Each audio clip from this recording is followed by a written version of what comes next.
नमस्कार, मैं हूँ राधा राणा और आप देख रहे हैं आर्यव्रत टाइम्स। हम बात करेंगे बांग्लादेश की यूनूस सरकार के एक विवादास्पद बयान पर, जिसमें 1971 के ऐतिहासिक विजय दिवस से जुड़े भारत पर गंभीर आरोप लगाए हैं। क्या यह बयान बांग्लादेश भारत के रिश्तों पर असर डालेगा? आइए इसे विस्तार से समझते हैं।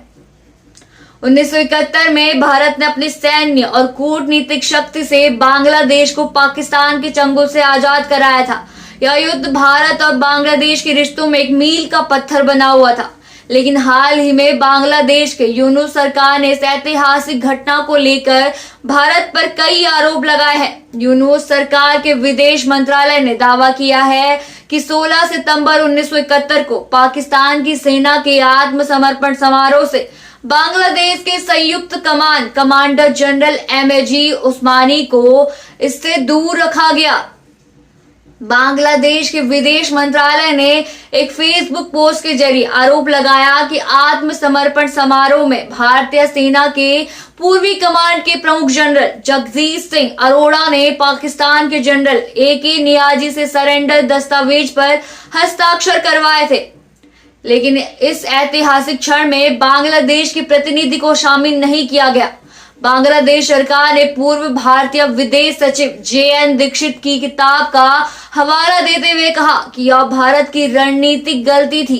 किताब के मुताबिक अगर जनरल उस्मानी वहां मौजूद होते तो कई राजनीतिक गलतफहमियों से बचा जा सकता था। इस पूरे मामले में एक और दिलचस्प पहलू जोड़ा गया है, जनरल उस्मानी के हेलीकॉप्टर का रास्ता भटकना। दावा किया गया है कि जनरल उस्मानी आत्मसमर्पण समारोह में शामिल होने के लिए रवाना हुए थे, लेकिन उनका हेलीकॉप्टर समय पर नहीं पहुंच सका। हालांकि कुछ लोगों का मानना है कि यह एक सुनियोजित रणनीति थी। भारत ने 1971 के युद्ध में बांग्लादेश को आजाद कराने में न केवल अपनी सेना बल्कि अपनी जनता का भी अभूतपूर्व सहयोग दिया। पाकिस्तान ने 93,000 सैनिकों ने भारतीय सेना के आगे आत्मसमर्पण किया, लेकिन आज यूनूस सरकार उसी भारत पर आरोप लगा रही है। प्रधानमंत्री नरेंद्र मोदी ने विजय दिवस पर भारतीय सेना को बधाई दी, जिसके बाद यूनूस सरकार का यह बयान सामने आया। यह रवैया बांग्लादेश की राजनीति में भारत विरोधी नैरेटिव को बढ़ावा देने का संकेत दे सकता है। इस पूरे विवाद से सवाल उठता है कि बांग्लादेश की मौजूदा सरकार क्यों भारत के ऐतिहासिक योगदान को नजरअंदाज कर रही है। क्या यह उनकी आंतरिक राजनीति का हिस्सा है या फिर भारत और बांग्लादेश के रिश्तों को कमजोर करने की कोशिश? बांग्लादेश की यूनूस सरकार के इस बयान ने दोनों देशों के रिश्तों में एक असहज स्थिति पैदा कर दी है।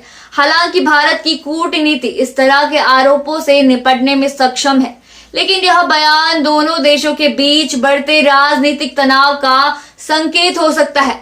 तो यह थी हमारी आज की विशेष रिपोर्ट।